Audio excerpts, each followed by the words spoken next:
LPU ప్లేస్మెంట్ల రికార్డులు సృష్టిస్తోంది. Final year student 2.5 కోట్ల ప్యాకేజ్ పొందుతున్నారు. 1700 మందికి పైగా ఎల్పియు స్టూడెంట్స్ 10 లక్షల నుంచి 2.5 కోట్ల ప్యాకేజెస్ పొందారు. విద్యా విప్లవం ప్రారంభమైంది లవ్లీ ప్రొఫెషనల్ యూనివర్సిటీలో. రాష్ట్రం నడిబొడ్డున ఉన్న బెజవాడకు కూతవేటు దూరంలో ఉన్న ప్రాంతం అది. సుమారు 50,000 మందికి నిలయం. ఎల్కేజీ నుంచి ఇంజనీరింగ్ వరకు కాలేజీలన్నీ ఆ చుట్టుపక్కలే ఉంటాయి. అలాంటి ఆ ప్రాంతంలో చినుకు పడితే చాలు నరకం అనుభవించాల్సిందే. అద్దం మాదిరి రోడ్లు వేసేస్తామని గొప్పలు చెప్పుకుంటున్న కూటమి నేతలకు ఆ ప్రాంతం మాత్రం కనిపించడం లేదు. కృష్ణా జిల్లా తాడిగడప మున్సిపాలిటీ పరిధిలోని కానూరులో అధ్వానంగా ఉన్న రోడ్ల దుస్థితిపై సాక్షి టీవీ ప్రత్యేక కథనం. అధికారంలోకి రాకముందు టీడీపీ నేతలు రోడ్లపై చేసిన దుష్ప్రచారం అంతా ఇంత కాదు. కానీ ఇప్పుడు కూటమి ప్రభుత్వం వచ్చిన తర్వాత ఏపీలో రోడ్లన్నీ అధ్వానంగా మారాయి. రోడ్లపై ఎటు చూసినా గుంతలే కనిపిస్తున్నాయి. రోడ్డుపై కాలు పెట్టాలంటేనే జనం భయపడుతున్నారు. ఎన్నికల ముందు చెప్పిన డబ్బా కబుర్లన్నీ టీడీపీ నేతలు మర్చిపోయారు. ఏడాది పాలన పూర్తయినా టీడీపీ ఎమ్మెల్యేలు తమ నియోజకవర్గాల్లో రోడ్లను మాత్రం అస్సలు పట్టించుకోవడం లేదు. దీనికి విజయవాడకు కూతవేటు దూరంలో ఉన్న కానూరులోని ప్రధాన రహదారి నిదర్శనం. ఇదిగో ఇక్కడ చెరువు మాదిరి కనిపిస్తున్న ఈ ప్రాంతం తాడిగడప మున్సిపాలిటీ పరిధి కానూరు గ్రామంలోని ప్రధాన రహదారి. కామయ్య తోపు ఆర్చి నుంచి కానూరు వరకు ఉన్న సుమారు 2 కిలోమీటర్ల మేర రోడ్డులో భారీ గుంతలు ఏర్పడ్డాయి.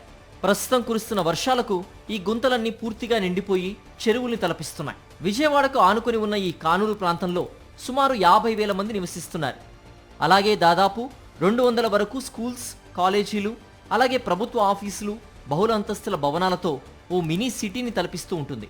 కానూరు ప్రధాన రహదారి నిత్యం రద్దీగా ఉంటుంది. ఇప్పుడు ఈ రోడ్డుపై వెళ్లాలంటేనే వాహనదారులు వణుకుతున్నారు. అడుగడుగునా గుంతలు ఏర్పడడంతో నరక యాతన పడుతున్నారు. ఈ గవర్నమెంట్ వచ్చినాక అల్లాడిపోతున్నారు ప్రజలు. ఏమీ లేదు, అసలు ఒక్క పని లేదు, నీళ్ళు ఎవడో పట్టించుకున్నాడు లేడు. చచ్చిపోతున్నారు ప్రజలు. పిల్లలు వేసుకుని పడిపోవడం లేక చెయ్య. ఏం గవర్నమెంట్ ఇదేం లోకం ట్యాక్సీలు కట్టించుకున్నారు, అన్నీ చేసుకున్నారు. వాళ్ళు దోచుకోవడం తప్పితే రూపాయి ఉపయోగపడతలా. అయితే గుంతలు పడ్డ రోడ్డుపై ప్రయాణం చేయలేక ఇబ్బంది పడుతున్న ప్రజలకు ప్రస్తుతం కురుస్తున్న వర్షాలతో అవస్థలు మరింతగా పెరిగాయి. మోకాల లోతు నీళ్లు రోడ్డుపై నిలిచిపోవడంతో ఎక్కడ గుంత ఉందో తెలియక వాహనదారులు పడిపోతున్నారు. దీంతో రోడ్డు పక్కన డ్రైన్ల పనులు ప్రారంభించి ఎక్కడివి అక్కడే వదిలేశారు. ఫలితంగా డ్రైనేజ్ నీరు కూడా వర్షపు నీటితో కలిసి రోడ్డుపైకి వచ్చేయడంతో వాహనదారులు తీవ్ర ఇబ్బందులు ఎదుర్కొంటున్నారు. పిల్లల్ని తీసుకెళ్లాలంటే మేము బతికుంటామో చచ్చిపోతామో తెలియని పరిస్థితి అండి.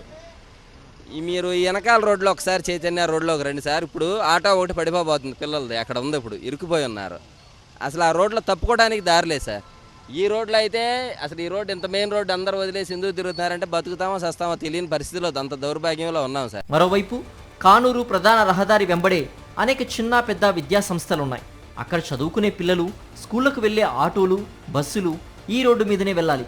తమ పిల్లల్ని ద్విచక్ర వాహనాలపై స్కూల్స్కు తీసుకెళ్తున్న తల్లిదండ్రులు ఈ గుంతల రోడ్డు దాటేందుకు పెద్ద సాహసమే చేయాల్సి వస్తోంది. ప్రజలు ఇన్ని కష్టాలు పడుతున్నా అధికారులకు గాని, స్థానిక ప్రజాప్రతినిధులకు గాని ఏమాత్రం పట్టడం లేదని కానూరు ప్రజలు మండిపడుతున్నారు.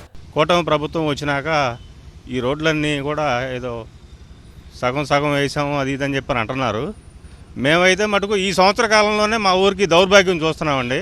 మా ఊర్లో నుంచి కూడా మేము ఎవరం కూడా బయటికి వెళ్ళలేని పరిస్థితి ఇప్పుడు ఉందండి. కానూరు ప్రధాన రహదారి ఏడాది నుంచి గుంతలతో ఉన్నప్పటికీ స్థానిక ఎమ్మెల్యే బోడే ప్రసాద్ తనకేమీ పట్టనట్లు వ్యవహరిస్తున్నారు. మొన్నటికి సంక్రాంతికి సొంతూలకు వచ్చే వారికి అద్దం వంటి నున్నటి రోడ్లతో స్వాగతం పలుకుతాం, అసలు రోడ్లపై గుంతలే లేకుండా చేస్తామని కళ్ళబొల్లి మాటలు చెప్పిన ఎమ్మెల్యే సంక్రాంతి వెళ్లి వినాయక చవితి వస్తున్నా ఆయనలో మాత్రం చలనం రావడం లేదని పెనమలూరు వైఎస్ఆర్సీపీ ఇన్ఛార్జ్ దేవభక్తుని చక్రవర్తి మండిపడుతున్నారు. మున్సిపాలిటీలో మీరు పన్నుల భారం మీద భారం వేసి బాదుడు కొట్టి ప్రజల్ని నడ్డి విరిచినటువంటి పరిస్థితి. మీరు ప్రజల దగ్గర నుంచి వచ్చినటువంటి నిధుల్ని ఈ మున్సిపాలిటీలో ఎందుకని ఖర్చు పెట్టట్లేదు? సుమారు 50,000 జనాభా ఉన్న కానూరు గ్రామం నుంచి మొన్నటి ఎన్నికల్లో బోడే ప్రసాద్కు 9,000 మెజారిటీ ఇచ్చినా వారి కష్టాలు ఎమ్మెల్యేకు కనిపించకపోవడంపై ప్రజలు మండిపడుతున్నారు. పన్నులు కట్టించుకోవడంపై ఉన్న శ్రద్ధ రోడ్లను బాగు చేయడంలో పెట్టకపోవడంపై ఆగ్రహం వ్యక్తం చేస్తున్నారు. ఇప్పటికైనా డబ్బా కబుర్లు ఆపి రోడ్డును బాగు చేయాలని విజ్ఞప్తి చేస్తున్నారు.